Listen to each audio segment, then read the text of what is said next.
Hello my dear students, my name is Manvendra Jivan and this video is for class 8, video 5, chapter 1. Chapter 1 के लिए ये video 5 fifth है। I think ये second last video है आपके इस chapter के लिए। आज का टॉपिक है, पिछले टॉपिक में मैंने टोपोलॉजीज के बारे में बात की थी। आज के वीडियो में मैं दो नेटवर्क के बारे में बात करूँगा जो जनरली इस्टेब्लिश की जाती है उन जगहों पर जहाँ पर नेटवर्क की ज़रूरत पड़ती है। That is number 1 client server and second is peer to peer. Client server network में क्या होता है कि ऐसे नेटवर्क की बुनियाद रखी जाती है जहाँ पर एक या मल्टीपल सर्वर्स हो। ये क्लाइंट सर्वर वैसी जगहों पर बनाई जाती हैं जहाँ खास करके ऑफिसेस हो, बड़े इंफ्रास्ट्रक्चर्स हो, 50-100 कंप्यूटर हो, और वहाँ मैनेजमेंट ये चाहता है कि इस जो भी यूजर कंप्यूटर है जिसको हम क्लाइंट बोलेंगे और जो एक या उससे ज़्यादा सर्वर हो, तो एक सर्वर के पास सारा ऑथेंटिकेशन होगा। वह ऑथेंटिकेट करेगा अपने क्लाइंट को कि किसे कौन सा परमिशन दिया जाए। ये थोड़े बड़े इंफ्रास्ट्रक्चर के लिए बनाया गया है। तरीके हम वही यूज करेंगे, उन्हीं टोपोलॉजीज को तैयार करेंगे, उसको मैन लैन कैन के हिसाब से रेडी करेंगे और उनमें वही basic conductor, switch, hub, NIC card, यही सब हम लगाएंगे। लेकिन यहाँ हम इंफ्रास्ट्रक्चर तैयार ये करेंगे कि सपोज आपके कंप्यूटर लैब में 4 कंप्यूटर हैं, 4 कंप्यूटर में से किसी एक को सर्वर बना दीजिए और बाकी 3 को क्लाइंट बना दीजिए। अब सर्वर होने के नाते हम उन क्लाइंट्स को ये ऑथेंटिकेट कर सकते हैं कि भाई आप तीनों कंप्यूटर में फर्स्ट कंप्यूटर सिर्फ सी ड्राइव यूज़ कर सकता है, सेकंड कंप्यूटर सी और डी दोनों कर सकता है, और third computer C D E कर सकता है लेकिन एफ नहीं कर सकता है। पहला ऑथेंटिकेशन। दूसरा ऑथेंटिकेशन कि आप तीनों सिर्फ एक्सेल यूज कर सकते हैं, वर्ड यूज नहीं कर सकते, या सिर्फ एमएस ऑफिस यूज कर सकते हैं, बाकी दूसरे सॉफ्टवेयर्स को आप क्लिक आपको दिखाई देगा ही नहीं। अगर दिख भी गया, अगर वो दिखाई दे भी उतना, अगर आपको हम ज़्यादा डीप में ना ले जाए, अगर दिखाई देगा भी तो आप उसको खोलेंगे तो नहीं खुलेगा क्योंकि आपके पास ऑथेंटिकेशन नहीं है। तो यहाँ पर फर्स्ट सिस्टम सर्वर हो गया और बाकी सिस्टम क्लाइंट हो। इनको हम ऑथेंटिकेशन सर्वर्स बोलते हैं, जो कि यूज़र को आईडी प्रोवाइड करते हैं, पासवर्ड प्रोवाइड करते हैं। यस, ये विंडोज सर्वर बाकायदा ऑपरेटिंग सिस्टम होता है। ऐसे आप अगर 3, 4 या 5 कंप्यूटर के लिए यूज़ करना चाहते हैं तो विंडो आपका 2010 या विंडो एक्सपी भी कंपेटेबल है, कोई दिक्कत नहीं होगी। लेकिन 10-20 कंप्यूटर है तो सर्वर और कंप्यूटर में क्या डिफरेंस है पहले ये समझ लो। असली में सर्वर और कंप्यूटर में क्या डिफरेंस। हम किसी भी कंप्यूटर को सर्वर बना सकते हैं। यस, सर्वर के लिए कोई एक्स्ट्रा फीचर्स नहीं चाहिए। कुछ हद तक, कुछ हद तक, हर हद में नहीं। अब सपोज कि एक पीसी से अगर 30 पीसी को ऑपरेट करना है तब तो सर्वर को उन सारे 30 पीसी से पावरफुल होना होगा। सपोज कि सब में 2 गीगाहर्ट्ज का सीपीयू है चारों में, तो जब तक हम पहले वाले कंप्यूटर में 3 गीगाहर्ट्ज का प्रोसेसर, 4 जीबी का रैम अगर लगा देते हैं तो बाकी क्लाइंट के पास 2 जीबी रैम और 2 जीबी प्रोसेसर से काम चल जाएगा, उन क्लाइंट का काम चल जाएगा और सर्वर इन सबसे पावरफुल हो। अब समझ में आए? तो हम सर्वर किसी भी सिस्टम को बना सकते हैं, उसके लिए हार्डवेयर कॉन्फ़िगरेशन दूर करने की ज़रूरत नहीं है। लेकिन अगर कंप्यूटर की संख्या ज़्यादा हो जाए तो हम इसके हार्डवेयर कॉन्फ़िगरेशन को थोड़ा बढ़ा सकते हैं। आप जानते हैं कि मदरबोर्ड में 2 रैम कार्ड लगा सकते हैं, तो अगर पहले से 2 जीबी रैम है तो 2 जीबी का और कार्ड लगा दीजिए, आपका पावर बढ़ जाएगा, सीपीयू चेंज करने की ज़रूरत नहीं पड़ेगी। तो ये हो गया सर्वर। क्लाइंट सर्वर ये ऑथेंटिकेट करेगा तीनों कंप्यूटर को, बाकी तीनों कंप्यूटर को वो आईडी और पासवर्ड देगा। जब तक वो आईडी पासवर्ड नहीं डाला जाएगा तब तक सर्वर आपको ऑपरेट करने नहीं देगा उस computer. File and print servers, file and print servers का मतलब कि किस तरीके से यूजर किस तरह के फाइल्स देख सकते हो लेकिन फाइल प्रिंट नहीं कर सकते, ये भी ऑथेंटिकेशन होगा। जैसे कई बार आपने कैसे वेबसाइट देखे होंगे जहाँ के कंटेंट को आप डाउनलोड नहीं कर सकते, वहाँ रिस्ट्रिक्शन, आप स्क्रीनशॉट नहीं ले सकते। एग्जाम्पल चाहिए, आप एक काम कीजिए, किसी बैंक से या किसी पेटीएम से, बैंक से खास करके बैंक से अगर आप कोई ट्रांजेक्शन करने जाते हैं और जिस जगह पर आप आईडी पासवर्ड या कुछ ऐसा चीज़ ट्रांजेक्शन मीडिया का आप उसे स्क्रीनशॉट लेने की कोशिश कीजिए, शायद नहीं लेगा। ऐसे स्क्रीन आप स्क्रीनशॉट नहीं ले सकते, वहाँ प्रोहिबिटेड है, खास करके अगर आप दूसरे कंप्यूटर से यूज कर रहे हो तो ये हो गया ऑथेंटिकेशन। अब इस चार सर्वर क्लाइंट सर्वर नेटवर्क में अगर चार कंप्यूटर है तो उसमें हमने पास एक प्रिंटर है, साउंड बॉक्स है। तो अगर आपको क्लाइंट को अगर सर्वर से क्लाइंट को अगर प्रिंट निकालना है तो वो क्या करेगा, सर्वर के पास रिक्वेस्ट भेजेगा कि ये फाइल को हमको प्रिंट करना है। अगर सर्वर ने ऑथेंटिकेट यस कर दिया तो आप प्रिंट निकाल सकते हैं, नहीं करेगा नहीं निकाल सकते। तो ये हो गया authentication server, file and print servers, application servers.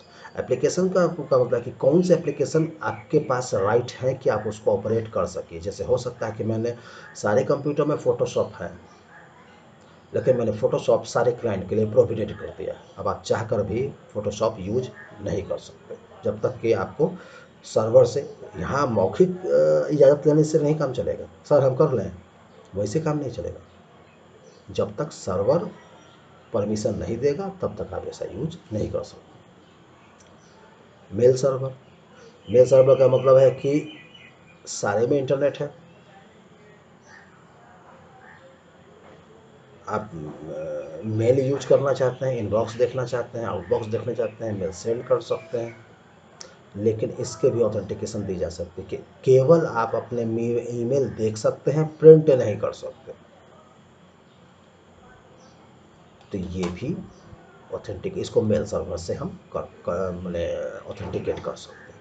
तो ये सारे सर्वर्स के पावर्स सॉफ्टवेयर के द्वारा, जिसको विंडो सर्वर बोलते हैं, आपके सर्वर में विंडो सर्वर आपके हार्डवेयर सर्वर में इंस्टॉल किया जाएगा और इसके बाद से वह क्लाइंट को परमिशन दे सकने की काबिलियत ले लेगा। और यह इंफ्रास्ट्रक्चर बड़े बिल्डिंग्स में जहाँ 50, 100, 200 कंप्यूटर्स होते हैं तो वहाँ पर भी देखिएगा कि अगर ऐसा है तो केवल एक सर्वर उसको ऑपरेट नहीं कर सकता है, एक सर्वर को सिर्फ हार्डवेयर रिसोर्स ऑथेंटिकेट करने के लिए बना दिया गया। यानी कि अगर जब भी आपको हार्डवेयर को यूज करना है, स्कैनर यूज करना है, प्रिंटर यूज करना है, प्लॉटर यूज करना है, आपको प्रोजेक्टर यूज करना है, लाइट पेन यूज करना है, जॉयस्टिक यूज करना है, तो ऐसे ऑथेंटिकेशन के आपको उस सर्वर के पास रिक्वेस्ट भेजनी पड़ेगी, वही आपको ऑपरेशन देगा। अब मेल सर्वर हो गए कि जब भी आप अपने क्लाइंट, कोई क्लाइंट चाहेगा कि मैं अपने मेल्स, मतलब अगर आप वहाँ पर ऐसा ऑफिस है जहाँ पर मेल करने और ना करने पर पाबंदी लगाई गई हो तो वहाँ मेल सर्वर से आप ऑर्डर लीजिए। फाइल रिलेटेड, जैसे कि ऑफिसेज में जितनी फाइल्स होती है वह उस ऑफिस के लिए बहुत ही कॉन्फिडेंशियल होती है। अब आप चाहिए कि आप वो फाइल अपने पेन ड्राइव में चुपके से कॉपी कर लीजिए और लेके जाना चाहते हैं और कहीं इसका मिस यूज करना चाहते हैं, आप पेन ड्राइव लगाइएगा, आपके पेन ड्राइव को एक्सेस आपका कंप्यूटर नहीं करेगा। नहीं करेगा मीन्स, क्योंकि वहाँ हार्डवेयर सर्वर आपको ये ऑथेंटिकेट नहीं करता कि आप पेन ड्राइव एक्सेस कीजिए। ये भी हो सकता है कि आप पेन ड्राइव एक्सेस कर तो सकते हैं लेकिन अपने पेन ड्राइव में सिस्टम की कोई फाइल नहीं डाल सकते। आप केवल पेन ड्राइव से सिस्टम में फाइल डाल सकते हैं लेकिन वहाँ के ऑफिशियल फाइल्स की कॉपी नहीं कर सकते। ये ऑथेंटिकेशन आपको उससे मिलेगा। एप्लीकेशन सर्वर भी है, जैसे कि कोई भी ऑफिस ये नहीं चाहेगा कि उसके सिस्टम में, हर सिस्टम में तो बेसिक सॉफ्टवेयर होते हैं लेकिन कोई भी सिस्टम ये नहीं चाहता है, कोई भी ऑफिस ये नहीं चाहता है कि मेरे वर्कर, मेरे एम्प्लॉय जॉब पीरियड में किसी दूसरे एप्लीकेशन में अपना इंटरटेन्ड या कोई भी चीज़ गेम खेल लिया, ताश खेल लिया, कुछ ऐसा कर दिया, वहाँ पर रिस्ट्रिक्शन हो जाएगा, आप नहीं कर सकते। ऐसे समय में मुझे एप्लीकेशन सर्वर से रिक्वेस्ट डालनी पड़ेगी कि भाई मेरे को ये परमिशन दो कि मैं यह सॉफ्टवेयर यूज कर सकूँ। That is called client server network. Clear. Second topic is peer to peer network. Peer to peer network का मतलब हुआ ये बहुत छोटी जगह पर, जैसे कि अगर अपने लैब में हम सबको कंप्यूटर को नेटवर्क में डालना चाहते हैं तो हम लैन बना दें। यहाँ किसी भी सिस्टम को हम कोई खास ऑथेंटिकेशन नहीं देंगे, सब बराबर है। ऐसी जगह जहाँ पर सारे कंप्यूटर को सारे को क्लाइंट ही माना जाए, कोई सर्वर नहीं हो, that is called peer to peer network, simple network. जहाँ किसी ये खास करके किस जगह होता है, ये खास करके साइबर कैफे में होता है, स्कूल कॉलेजेस में होता है। वहाँ पर वो सिस्टम ही अलग कर दिया जाए। अकाउंट जैसे हम लोग के यहाँ है 4 कंप्यूटर, चारों को एक ही नज़रिए से देखा जाता है, लेकिन अकाउंट के सिस्टम को तो आप यूज नहीं कर सकते। तो वहाँ सिस्टम ही अलग कर दिया जाता है। नेटवर्क में उन्हीं सिस्टम को डाला जाता है जिनसे कि आदमी आराम से फाइल शेयर करे, प्रिंटर शेयर करे, मेल शेयर करे, सब कुछ करे, कोई दिक्कत है। तो वैसे नेटवर्क जहाँ पर कोई पाबंदी नहीं हो, कोई ऑथेंटिकेशन परमिशन की जरूरत ना पड़े, that is called peer to peer network. Clear है। तो I think that is enough for these two types of network. Clear. अब मैं आपको बात करने जा रहा हूँ ट्रांसमिशन मीडिया, यानी कि वह जो पहले चैप्टर में ट्रांसमीडियन मीडिया था, वह मीडिया जिसकी वजह से आप अपने कंप्यूटर में नेटवर्क ऐड कर पाते हैं, दैट इज वायर। तो कंप्यूटर नेटवर्क के वायर माने नेटवर्क या कंप्यूटर से जो रिलेटेड केबल्स होती हैं वह दूसरी केबल से थोड़ी सी डिफरेंस होती है, जो कि सिर्फ उसमें पावर के साथ साथ उसी पावर केबल के साथ साथ मेरा डाटा भी ट्रेवल करता है। इसीलिए वह जैसे आपका यूएसबी केबल जो चार्जर है मोबाइल के लिए, वह केबल डेटा केबल कहलाता है। मैंने आपको सिखाया था क्लास में, वह डेटा कार्ड कहलाता है, डेटा केबल कहलाता है, न कि वायर कहलाता है। चूँकि उसमें पावर भी जा रहा है, साथ साथ ये भी चीज़ जा रही है ना। इसमें है ट्विस्टेड पेपर केबल। एक ही वायर के पंच में 2 या 3 या 4 जॉइंट वायर्स का गुच्छा होता है एक ही तार में, वो आपस में ट्विस्टेड रहते हैं, जिसकी वजह से इलेक्ट्रोमैग्नेटिक इंटरफेस क्रिएट होता है, जिसके बाद आप इसको आप भेज सकते हैं।